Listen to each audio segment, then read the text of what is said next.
हरे कृष्णा सभी भक्तों का आज की भगवत गीता क्लास में हम पहले मंगलाचरण करते हैं। ओम अज्ञानतिमिरान्धस्य ज्ञानञ्जनशलाकया चक्षुरुन्मीलितं येन तस्मै श्रीगुरुवे नमः। श्रीचैतन्यमनोभीष्टं स्थापितं येन भूतले स्वयं रूपः कदा मह्यं ददाति स्वपदान्तिकं। वन्देऽहं श्रीगुरो श्रीयुतापदकमलं श्रीगुरून् वैष्णवांश श्रीरूपं साग्रजातं सहगण रघुनाथान्वितं तं सजीवं साद्वैतं सावधूतं परिजनसहितं कृष्ण चैतन्य देवं श्रीराधा कृष्ण पादान् सहगण ललिता श्री विशाखान्त विशांचा। हे कृष्ण करुणा सिंधु दीनबंधो जगतपते गोपेश गोपिका कांता राधा कांता नमस्तते। तप्त कांचन गौरांगी राधे वृंदावनेश्वरी वृषभानुसुते देवी प्रणमामि हरिप्रिये। वाञ्छाकल्पतरुभ्यश्च कृपा सिन्धुभ्य एव च पतितानां पावनेभ्यो वैष्णवेभ्यो नमो नमः। जय श्री कृष्ण। वाञ्छाकल्पतरुभ्यश्च कृपा सिन्धुभ्य एव च पतितानां पावनेभ्यो वैष्णवेभ्यो नमो नमः। जय श्री कृष्ण चैतन्य प्रभु नित्यानंद श्री अद्वैत गदाधर श्रीवासादि गौर भक्त वृंद। हरे कृष्णा कृष्णा कृष्णा हरे हरे हरे राम राम राम हरे हरे। रामाय रामभद्राय रामचंद्राय वेदसे रघुनाथाय नाथाय सीताय पते नमः। नमां विष्णुपादाय कृष्णपृष्ठाय भूतले श्रीमते भक्तिवेदांत स्वामिनि इति नामिने। नमस्ते सारस्वते देवे गौरवाणी प्रचारिणे निर्विशेष शून्यवादी पश्चात देशतारिणे। तो हिज हॉलीनेस जगत गुरु शिल प्रभुपाद जी के होनहार शिष्य हिज हॉलीनेस गोपाल कृष्ण गोस्वामी महाराज, उनकी व्यास पूजा आ रही है 13 अगस्त को यानी एकादशी के दिन। तो सब फ्राइडे भी है और जिसको प्रसाद खाना हो एकादशी का वो भी जा सकते हैं।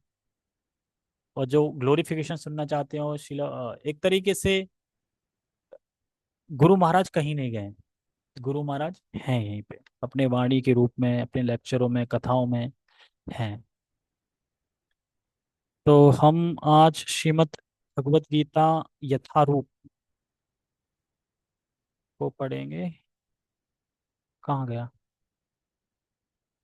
हाँ, तो अब मुझे ये बताइए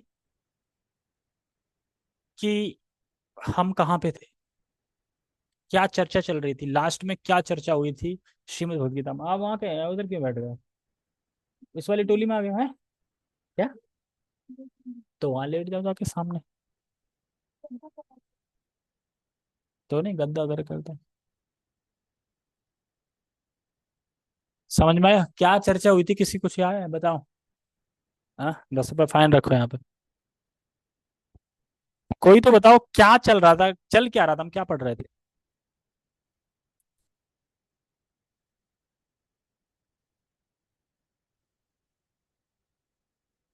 ये तो बहुत पहले था।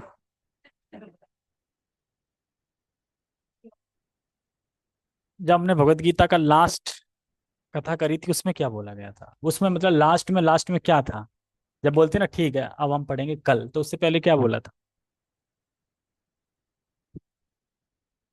ध्यान पूर्वक सुनना चाहिए, ध्यान पूर्वक पढ़ना चाहिए, है ना? सभी लोग अभी देखेंगे ना तो उसमें दिख जाएगा। हाँ, हम पढ़ रहे थे कि इस भगवत गीता का यही सार है।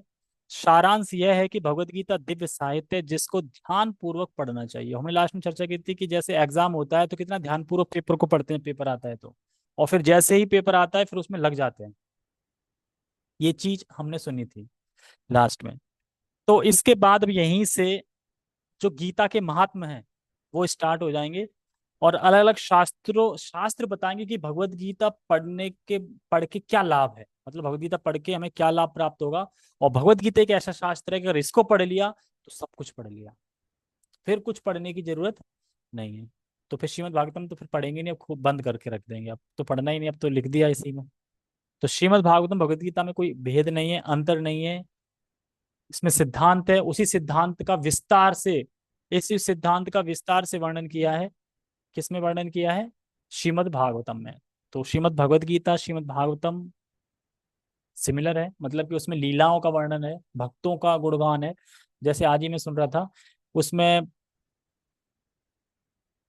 क्या नाम था उनका, नाम एकदम भूल रहा हूँ मैं, राजा का, नहीं, प्रियव्रत। प्रियव्रत राजा के जो वंशज का वर्णन है उसमें। अगर आप वंशज का वर्णन सुनेंगे तो हैरान हो जाएंगे। उसका ये पुत्र था, उस पुत्र के ये पुत्र हुए, उसकी शादी हुई, उसकी ये पत्नी थी, उससे ये पुत्र हुए, उसकी शादी हुई, उसकी पत्नी हुई, उसके पुत्र पुत्र थे, पुत्र थे, इतने अंदर चले जाओगे आप भूल जाओगे पहले कौन थे। जो ऋषभ, हाँ उसमें और वर्णन है ना, उसमें वो खत्म नहीं है वहां पे। ऋषभ देव जो है, ऋषभ देव भगवान है, उनके 100 पुत्र थे, और 100 में जो सबसे ज्येष्ठ पुत्र थे या सबसे छोटे थे, शायद भूल रहा हूँ मैं, ज्येष्ठ या छोटे होंगे सबसे, वो भरत महाराज थे। भरत महाराज के वंशों में फिर वो आ रहे हैं, उनके वंशों में भी ऐसा चलता जा रहा है। तो बहुत ब्यूटीफुल है, बहुत अच्छा है, भक्तों को श्रवण करना चाहिए। तो हम यहाँ पे भगवत गीता पे चलते हैं अभी।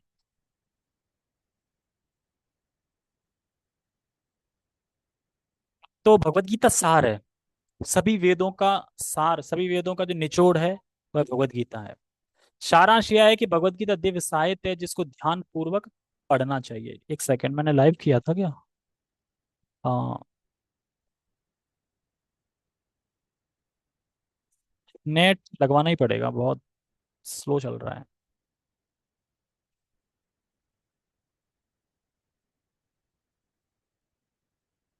ठीक है, तो ध्यानपूर्वक पढ़ना चाहिए। तो इसीलिए जब भी कभी हम कथा में जाते हैं या जब भी कभी भगवत गीता श्रवण करते हैं तो हमें ध्यानपूर्वक करना चाहिए। ध्यानपूर्वक मतलब ये है कि जब भी हम रीडिंग करें या हेयरिंग करें तो उसमें से एक पॉइंट तो ऐसा बनाएं कि जो हम आगे बता सके किसी को, तभी तो याद रख पाओगे ना। क्योंकि अगर एक पॉइंट बनाना होगा उस लेक्चर से तो आप पूरा लेक्चर ध्यानपूर्वक सुनोगे, तभी उसमें से एक पॉइंट निकाल पाओगे। और अगर सिर्फ टाइम पास करने के लिए सुन रहे हैं तो फिर तो, जैसा देखा, जैसे हमारे इसमें है ना, सब लोग प्रोफाइल ऑफ करके रखते हैं, तो वो टाइम पास ही है और कुछ नहीं, भले ही बुरा लगे। टाइम पास के अलावा और कुछ भी नहीं है, क्योंकि मैंने खुद देखा है ये अनुभव करके। अगर मैं भी कथा सुनूं जूम पे, जैसे ही प्रोफाइल ऑफ करता है वैसे ही मैं कुछ करने लगता हूँ। प्रोफाइल ऑफ करने का मतलब ये कि मैं कुछ और करने वाला हूँ, ताकि आप ना देख लो। और जब प्रोफाइल ऑन है इसका मतलब अब मैं श्रवण के लिए बैठ गया हूँ, सही से तैयार। होता है कि नहीं होता है? जैसे कि जब प्रभु जी जब भी मीटिंग बुलाते हैं तो सब लोग ज्वाइन तो जाते हैं पर प्रोफाइल कोई ऑन नहीं करता, मतलब कुछ ना कुछ कर रहे होते हैं। और जब प्रभु जी आ जाते हैं, प्रभु जी कहते हैं ठीक है सभी लोग प्रकट हो जाइए, फिर सभी लोग प्रकट हो जाते हैं, मतलब फिर से अपना काम हम छोड़ के वो करते हैं। अब जैसे मान लो कोई खाना खा रहा है, अब खाना खाते समय तो प्रोफाइल ऑन करेंगे नहीं प्रभु जी के सामने, तो ऑफ कर दी। तो यानी मैं कुछ काम कर रहा हूँ तो मैं सही से नहीं सुन रहा हूँ फिर, क्योंकि मेरा मन किस में लगा है? खाने में लगा है, खाना खाने में लगा है। तो इसी तरीके से सबसे पहले तो ये क्या बोलते हैं, एटीट्यूड बोलते हैं, क्या बोलते हैं, एटिकेट, एटिकेट, वैष्णव एटिकेट है। तो एटिकेट ये होना चाहिए कि हमें प्रोफाइल ऑन करनी चाहिए, ताकि जो सुना रहा है वो भी देख सके और जो सुन रहा है वो भी देख सके। क्योंकि जब तक आई कांटेक्ट नहीं होता तब तक समझ में नहीं आता। अब मान लो मैं इधर मुंह करके बोलने लगूं, फिर कैसा लगेगा? फिर ऑडियो हो गया ना, ऑडियोबल हो गया ना। जैसे मान लो वहाँ भागवत चल रहा है अभी पीछे मंदिर में, सुनाई तो यहाँ भी पड़ रहा है, लेकिन आप कुछ नहीं सुन पाओगे। मतलब कि नहीं सुन पाओगे क्योंकि वो आवाज तो आ रही है, सुन नहीं रहे, क्योंकि हो नहीं, वहां पे आई कांटेक्ट नहीं हो रहा है। कनेक्शन तभी होता है जब आई कांटेक्ट होता है। इसीलिए तो जो वक्ता है वो ऊपर बैठता है और श्रोता नीचे बैठता है, कि सबसे आई कांटेक्ट हो सके। अगर सिमिलर बैठ जाएंगे तो पीछे वाला दिखाई नहीं देगा, तो हो नहीं पाएगा फिर। इसीलिए इधर जो सुन रहे हैं वो सुन थोड़ी रहे हैं, वो अपने उसमें है। इसीलिए मैं कहता हूँ सामने बैठो। ठीक है, आज मुझे इसे खत्म करना है। देखो, इसमें कुछ समझाना नहीं, भगवत गीता इतने इजीली इसमें अब बताए गए हैं महात्मा, तो एकदम समझ में आ जाएंगे। ठीक है, जहां जहां कुछ होगा तो बताऊंगा।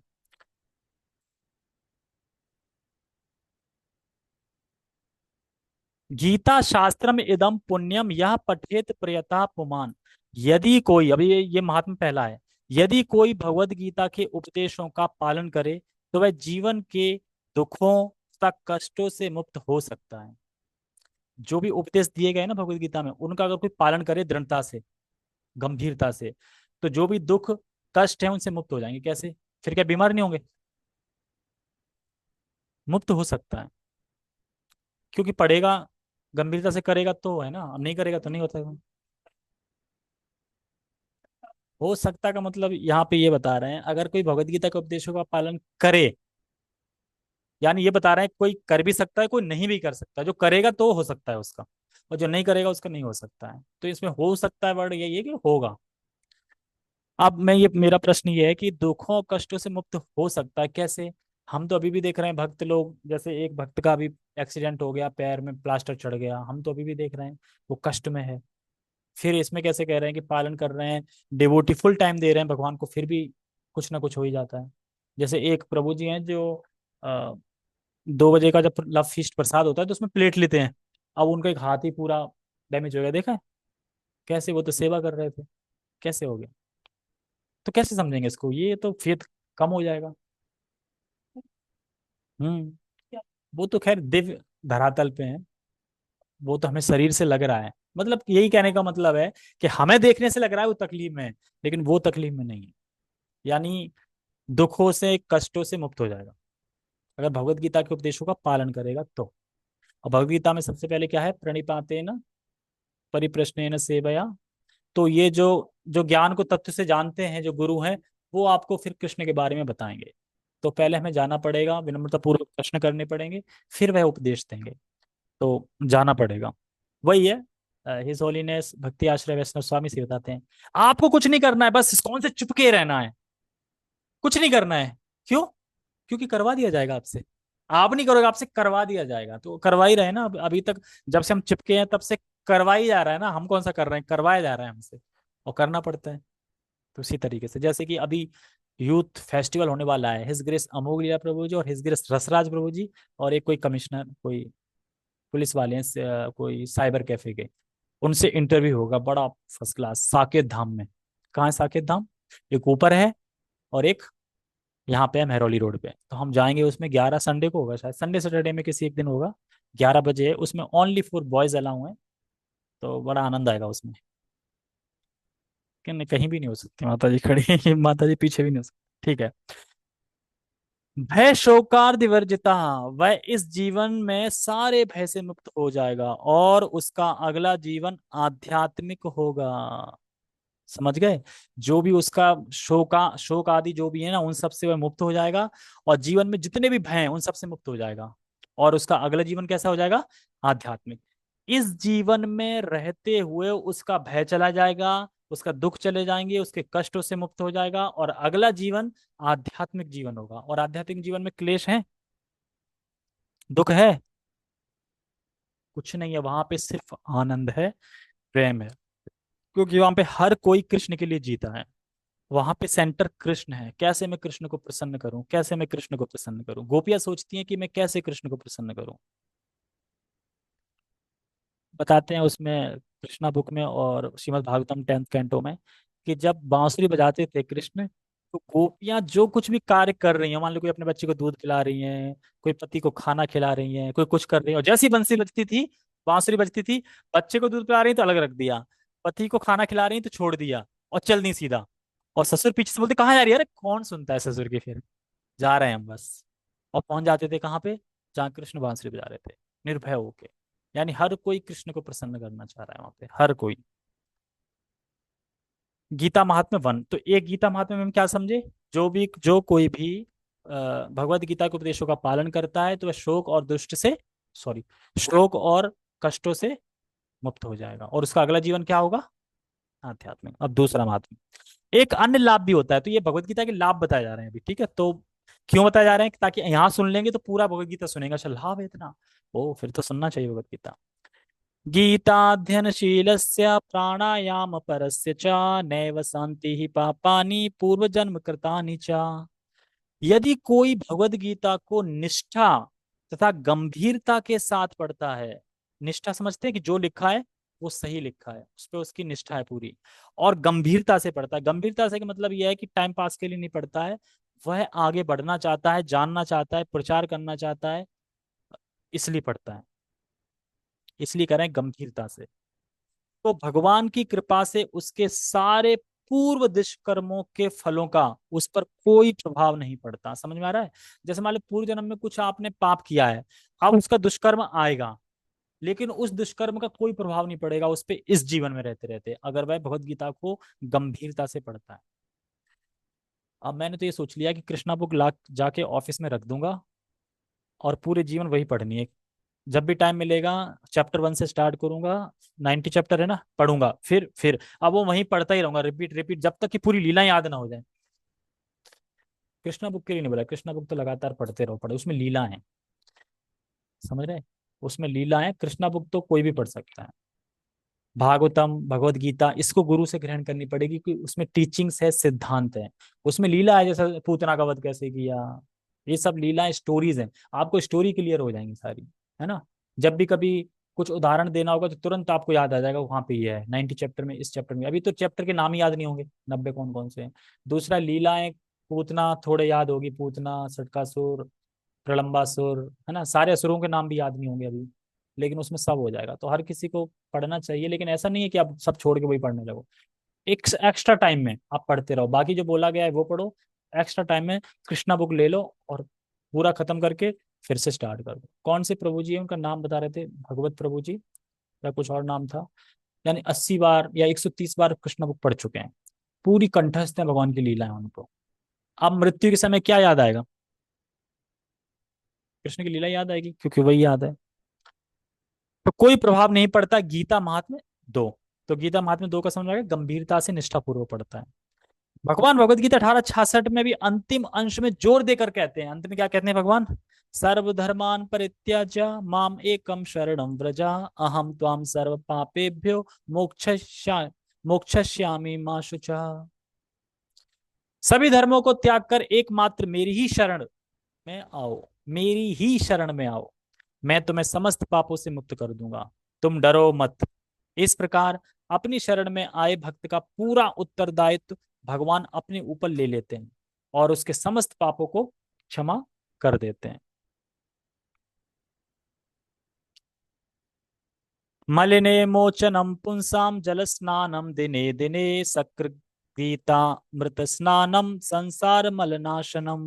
क्या है इसका, मलिने मोचनम पुंसाम, पुंसाम का मतलब होता है व्यक्ति, पुंसाम, मलिने मोचनम यानी मल, इंसान यानी गंदगी, गंदगी को कैसे मोचन करता है इंसान, यानी कैसे हटाता है, कैसे धोता है, जल स्नानम दिने दिने, रोज डेली नहाता है, नहाता है, नहाता है, तो उससे क्या है, उसके जो भी गंदगी होती है शरीर में, जो भी मल होता है वो दूर होता है। सकृत गीता मृतम स्नानम संसार मल नाशनम। और अगर कोई एक बार भी गीता के अमृत का स्नान कर लेता है, एक बार भी कोई गीता के अमृत का स्नान कर लेता है, तो संसार के मल का, पूरे संसार के मल का उसका नाश हो जाता है। यानी आप दिन दिन दिन नहा रहे, वो तो रोज रोज नहाना पड़ेगा, लेकिन एक बार कोई अगर गीता के अमृत से स्नान कर लेता है तो उसके पूरे संसार के मल का नाश हो जाता है। मनुष्य जल में स्नान करके नित्य अपने को स्वच्छ कर सकता है, लेकिन यदि कोई भगवत गीता रूपी पवित्र गंगा जल में एक बार भी स्नान कर ले तो वह भौतिक जीवन की मलिनता से सदा सदा के लिए मुक्त हो जाता है। गीता महात्म्य 3। तीसरे महात्म्य क्या सुना हमने, कि अगर कोई दिन दिन नहा रहा है और अगर कोई कोई गीता के अमृत रूपी गंगा जल से नहा लेता है तो वह सारे संसार के मल का नाश कर देता है। ये पढ़ा हमने। गीता सुगीत कर्तव्या किम अन्य शास्त्र विस्तरे याम स्वयं पद नाभस्या मुख पद दुनि श्रुता। चूंकि भगवत गीता भगवान के मुख से निकली है, अतएव किसी अन्य वैदिक साहित्य को पढ़ने की आवश्यकता नहीं रहती। उसे केवल भगवत गीता का ही ध्यान पूर्वक तथा मनोयोग से श्रवण तथा पाठन करना चाहिए। तो भागवतम नहीं पढ़ना चाहिए, अभी मैंने बताया भागवतम भगवद गीता में कोई डिफरेंस नहीं है, सिद्धांत का विस्तार से वर्णन है श्रीमद् भागवतम में, ठीक है, तो उसमें कोई वो नहीं है। वर्तमान युग में लोग सांसारिक कार्यों में इतने व्यस्त हैं कि उनके लिए समस्त वैदिक साहित्य का अध्ययन कर पाना संभव नहीं है। समझ में आ रहा है, लोग संसार में इतने बिजी हैं कि बिल्कुल समय ही नहीं है उनके पास किसी चीज का। तो क्या क्या पढ़ेंगे, समय नहीं है पढ़ने के लिए, इसीलिए करे गीता ही पढ़ लो आप, एक गीता ही पढ़ लो, वही काफी है, वैसे भी लोगों के पास टाइम नहीं है। परंतु इसकी आवश्यकता भी नहीं है। केवल एक पुस्तक भगवत गीता ही पर्याप्त है, क्योंकि यह समस्त वैदिक ग्रंथों का सार है। और इसका प्रवचन भगवान ने भगवत गीता में किया है। महात्म्य 4। तो महात्म्य 4 से हम क्या पढ़े, क्या सीखा? हाँ, और ये गीता है, उस गीता ही पर्याप्त है पढ़ने के लिए। भारतमृत सर्वस्वम विष्णु वक्रतुदिग्निस्त्रम श्रुतम गीता गंगादेकम पीत्वा पुनर्जन्म न विद्यते। अब देखो इसमें क्या कर रहे हैं। जो गंगा जल पीता है वह मुक्ति प्राप्त करता है, अतएव उसके लिए क्या कहा जाए? जो भगवत गीता का अमृत पान करता हो। क्या मुतना आ रहा है यहाँ पे? जो गंगा जल पीता है वो मुक्ति प्राप्त करता है। अब उसका क्या कहा जाए? जो भगवत गीता का अमृत का, जो अमृत रूपी गंगा है, उसका पान करता है। भगवत गीता महाभारत का अमृत है और इसे भगवान कृष्ण या मूल विष्णु ने स्वयं सुनाया है। गीता महात्म्य 4। तो इसमें यही कह रहे हैं कि जो गीता, जो गंगा का पानी, गंगा का पान करता है वह मुक्त हो जाता है। और अगर जो भगवत गीता अमृत रूपी गंगा का पान करता है तो उसका तो कहना ही क्या। और क्यों? क्योंकि ये महाभारत का अमृत है, ये जो भगवत गीता महाभारत में बोली गई है। और भगवान कृष्ण ने स्वयं इसे सुनाया है। किसको? अर्जुन को। महात्मा 5। भगवत गीता भगवान के मुख से निकली है और गंगा भगवान के चरण कमलों से निकली है।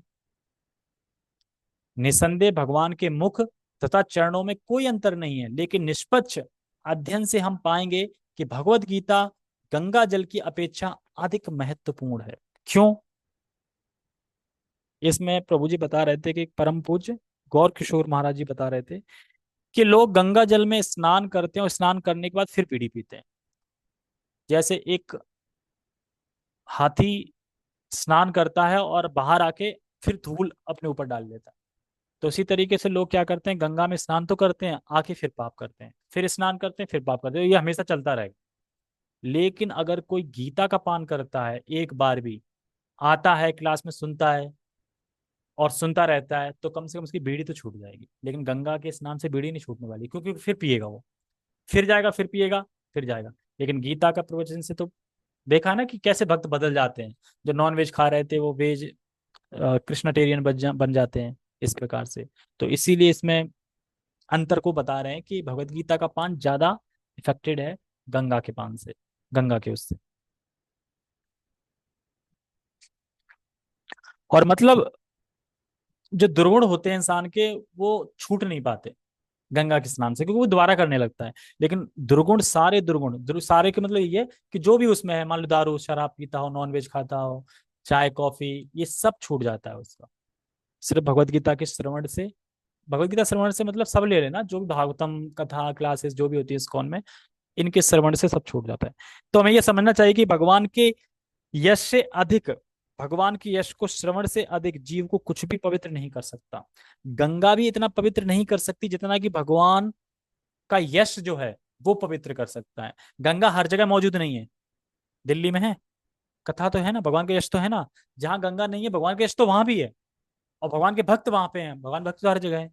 तो भगवान की कथा, भगवान की यश की जो कथा है, वो ज्यादा इफेक्ट करती है, मतलब कि वो जल्दी वो पवित्र बनाती है। और कोई कोई प्रोसेस नहीं है पवित्र बनाने का। गंगा भी नहीं पवित्र बना सकती, क्योंकि वो आप फिर जाके पाप करने लगोगे, प्रवृत्ति नहीं जाएगी अंदर। ऐसे कहते हैं ना, वो मोटर होती है ना, मोटर, मोटर बंद हो जाएगी लेकिन मोटर रहेगी, और मोटर फिर स्टार्ट हो जाएगी, तो चलती रहेगी मोटर। तो भागवत का कथन है कि गंगा जी तीर्थ कब तक है? जब तक भगवान यहाँ पर आके अपनी यश का विस्तार नहीं करते, तब तक तीर्थ है। और गंगा जी को, गंगा जी एक जगह रहती है, शिव जी की जटाओं में है ऊपर, और वहीं से आती है। लेकिन भगवान के भक्त हर जगह हैं, जैसे कि नारद मुनि। जैसे प्रभु जी बता रहे थे ना कि नारद मुनि को बैड कैरेक्टर रोल ले लेते हैं टीवियों से, फिल्मों से, लेकिन वो कितने शुद्ध भक्त हैं। हर किसी को टच करते हैं सोना बना देते हैं, मतलब लोहा होगा उसको टच करते ही सोना बनाते हो। एक बार एक सांप था, शिष्य था उनका। अब वो लोग, सांप था, सांप कैसे शिष्य बन गया? ऐसा नहीं कि नारद मुनि हर जगह जाते थे, वो नीचे लोग ऊपर लोग कहीं भी चले जाते थे। तो नीचे के लोग में ना सांप बिच्छू इत्यादि ये सब रहते हैं, मतलब जानवर टाइप के। तो वो भी उनके शिष्य बन सकते, वो सबसे बात कर सकते थे। तो बाद में देखने आते हैं कि सांप को बहुत सारी चोटें लगी हैं, घायल है। तो कहते हैं अरे, कैसे हुआ ये? तो कह रहे क्या बताओ, आपने तो बोला था विनम्र बनो, विनम्र बनो, किसी से कुछ मत बोलो, किसी पे वार मत करो। तो लड़के मुझे आते हैं, पत्थर फेंकते रहते हैं मुझ पे, और मैं सहता रहता हूँ। तो नारद मुनि कहते हैं, अरे मूर्ख, मैंने ये बोला था विनम्र बनो, ठीक है, ये बोला था कि दूसरों को काटो मत, ठीक है, ये मत करो, लेकिन मैंने अपने बचाव के लिए ये तो नहीं बोला था कि तुम नाटक भी नहीं कर सकते, यानी फुसकार मार सकते, तो फुसकार से तो वैसे ही भाग जाएंगे। तो कहने का मतलब ये है कि नारद मुनि हर किसी का उद्धार कर देते थे। प्रचेता, हजार के हजार सीधा ब्रह्मचारी, फिर आए ब्रह्मचारी सीधा। तो उनकी क्लास बहुत हैवी पावरफुल रहती थी। तो भगवान के जो भक्त होते हैं वो किसी को भी देख के भक्त बना देते हैं। इसलिए गंगा जैसे ज्यादा इफेक्टेड भगवान का यश है। ठीक है, अब देखो क्या करें। सर्वोपानिश दो गावो, दोग्धा गोपाल नंदना, पाना, सॉरी फॉर डिस्टरबेंस, क्योंकि थोड़ा नेट में इशू है। सेकंड।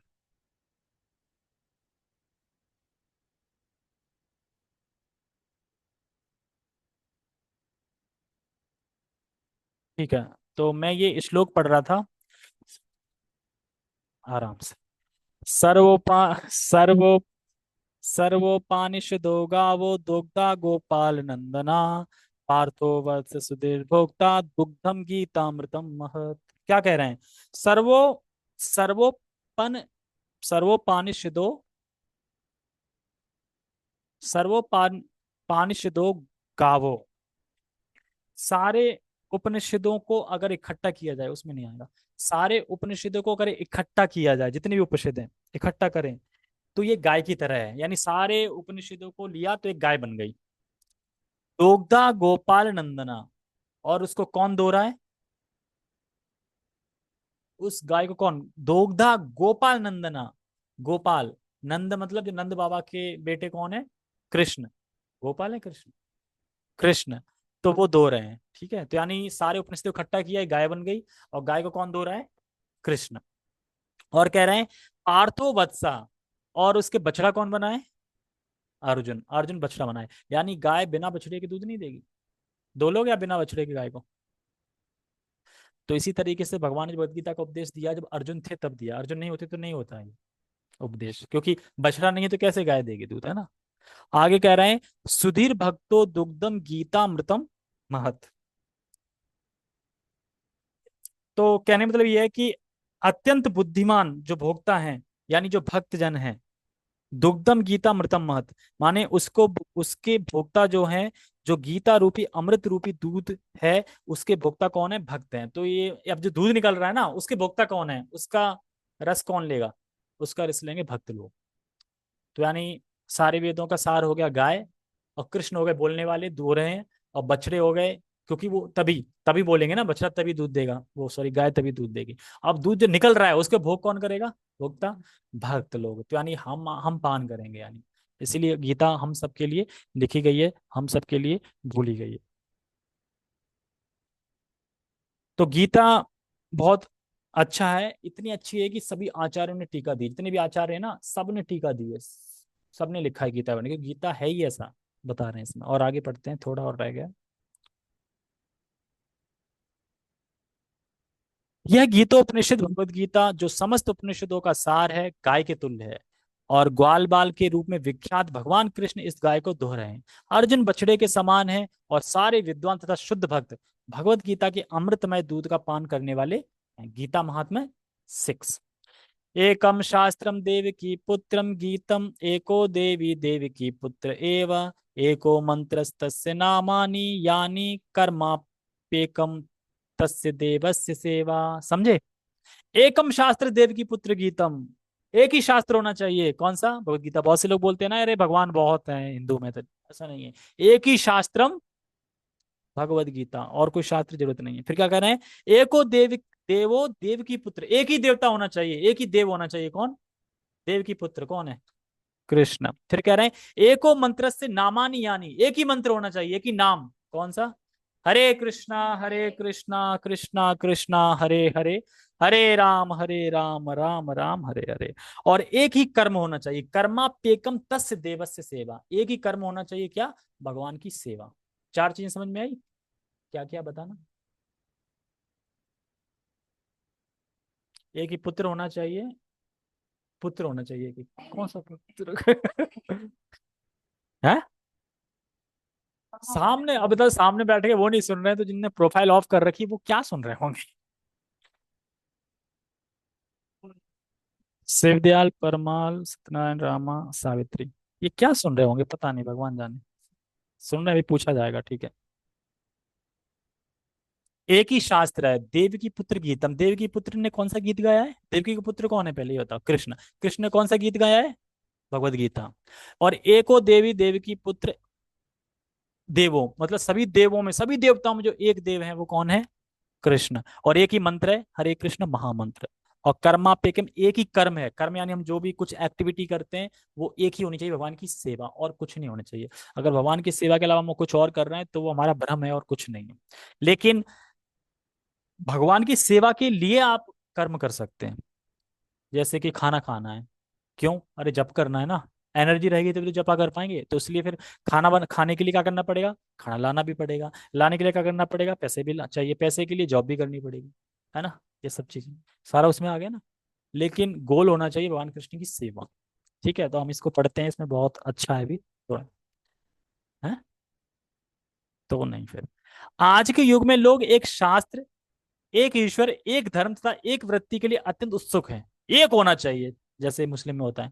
अतएव एक शास्त्रम देव की पुत्र गीतम, केवल एक शास्त्र भगवत गीता हो जो सारे विश्व के लिए हो। एको देवो देव की पुत्र एवं, सारे विश्व के लिए एक ईश्वर हो श्री कृष्ण। एको मंत्रस्तस्य नामानि यानी, और एक मंत्र, एक प्रार्थना हो, उनके नाम का कीर्तन। हरे कृष्णा कृष्णा कृष्णा हरे हरे, हरे राम राम राम हरे हरे। कर्मापेकम तस्य देवस्य सेवा, केवल एक ही कार्य हो, भगवान की सेवा। गीता महात्म्य 7। तो गीता महात्म्य में ये 7 हैं, 7 गीता महात्म्य है ये, ठीक है। तो जिसमें भगवत गीता की ग्लोरिफिकेशन बताई गई है कि भगवत गीता पढ़ने से क्या लाभ है। तो सारा लाभ पता चल गया 7 के साथ। तो इसीलिए आप भगवत गीता कल से, या जब से अध्याय 1 से स्टार्ट करेंगे, लेकिन उससे पहले गुरु परंपरा भी है। एवं परंपरा प्राप्तम एवं राजर्षियो विदु, आगे याद नहीं है। भगवत गीता 4.2, यह भगवत गीता यथारूप इस गुरु परंपरा द्वारा प्राप्त हुई है। तो हमें समझना चाहिए कि हम जिस भगवत गीता को पढ़ रहे हैं, हम जिस परंपरा से आ रहे हैं वो है कौन सी, कहाँ से आई है, कैसे आई है। तो वही चीज इसमें बताई गई है। सबसे पहले कृष्ण, श्री कृष्ण भगवान, उन्होंने ज्ञान दिया ब्रह्मा जी को, ब्रह्मा जी से नारद जी, नारद जी से व्यास, व्यास से मध्वाचार्य, मध्वाचार्य से पद्मनाभ। ये सब उनके शिष्य शिष्य ऐसे चल रहे हैं, चाहे दीक्षा गुरु हो, गुरु हो या शिक्षा, पर सीरियल चल रहे हैं। नरहरि, फिर उससे नीचे माधव, फिर अक्षोभ्य, जय तीर्थ, ज्ञान सिंधु, दयानिधि, विद्यानिधि, राजेंद्र, जयधर, पुरुषोत्तम, ब्राह्मण तीर्थ, व्यास तीर्थ, लक्ष्मीपति, फिर आ गए माधनपुरी। तो माधनपुरी के शिष्य थे ईश्वरपुरी, नित्यानंदपुरी, अद्वैत, और श्री चैतन्य महाप्रभु ईश्वरपुरी के शिष्य थे। रूप सनातन, ये चैतन्य महाप्रभु के शिष्य थे। रघुनाथ जीव, ये उनके शिष्य थे। कृष्णदास रघुनाथ इनके शिष्य थे। नरोत्तम कृष्णदास के थे। विश्वनाथ चक्रवर्ती ठाकुर, जिनके हम टीका पढ़ते हैं, विश्वनाथ चक्रवर्ती ठाकुर, ये नरोत्तम दास। बलदेव विद्याभूषण और उनके जगन्नाथ दास बाबा जी भी थे। भक्ति विनोद ठाकुर, उनके नीचे उनके शिष्य थे गौर किशोर दास। और भक्ति सिद्धांत सरस्वती गौर किशोर के शिष्य। और फिर भक्ति सिद्धांत सरस्वती ठाकुर के शिष्य कौन थे? एसी भक्ति वेदांत स्वामी शीला प्रभुपाद।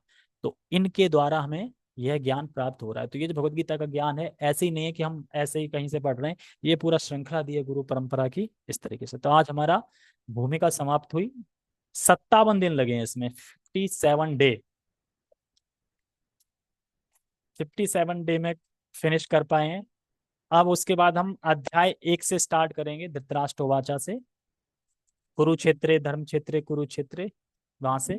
तो सब लोग आइए, ध्यान से सुनिए, ध्यान पूर्वक श्रवण कीजिए। अध्याय 1 से तभी समझ में आएगा, ठीक है। ओके। किसी का कोई प्रश्न तो होगा नहीं? सब लोग ये सोच रहे होंगे कब जाएं। अरे आज प्रोफाइल कैसे खोल ली, कहाँ से सूरज आ गया क्या? कहीं से सूरज है क्या दिन में? प्रोफाइल खोल के मैं इसलिए बोलता हूँ कि ताकि आप सुनोगे। अगर प्रोफाइल ऑफ रहेगी तो आप सुनोगे नहीं। तो कल से रेगुलर आना, मतलब जब भी क्लास होगी रेगुलर आना, ताकि गीता पूरी समझ में आए। है ही कौन, दो जन ही तो है ना, और बाकी कौन है? सावित्री, सावित्री भी खोल सकती हैं, क्योंकि जपा में तो खोलती हैं। अगर ये डर है कि ससुर देख लेंगे तो क्या होगा, अरे भाई आप जब करते हो तब ससुर आराम से देख लेते हैं आपको। नहीं नहीं, जपा में आपको आराम से देखते हैं ससुर, आप टेंशन मत लीजिए उसकी, ठीक है? अगर आप ये सोच रहे हैं तो। पता नहीं, अगर तो भाई कोई बड़ा होगा तभी तो नहीं आ रहे ना, प्रोफाइल ऑन नहीं कर रहे ना। ससुर मतलब शिवदयाल होंगे, शिवदयाल होंगे ना। हाँ हाँ, तो उसमें तो आते हैं, उसमें तो देखते होंगे। चलो ठीक है, अभी हम समाप्त करते हैं। जगत गुरु शिल प्रभुपाद की जय, श्रीमद् भगवद गीता की जय, निताय निताय गौर प्रेमानंदे। हरि हरि बोल। सभी का बहुत बहुत धन्यवाद। और प्रसाद अपने अपने घर पे ही खा लेना, ठीक है सभी लोग। हरे कृष्णा।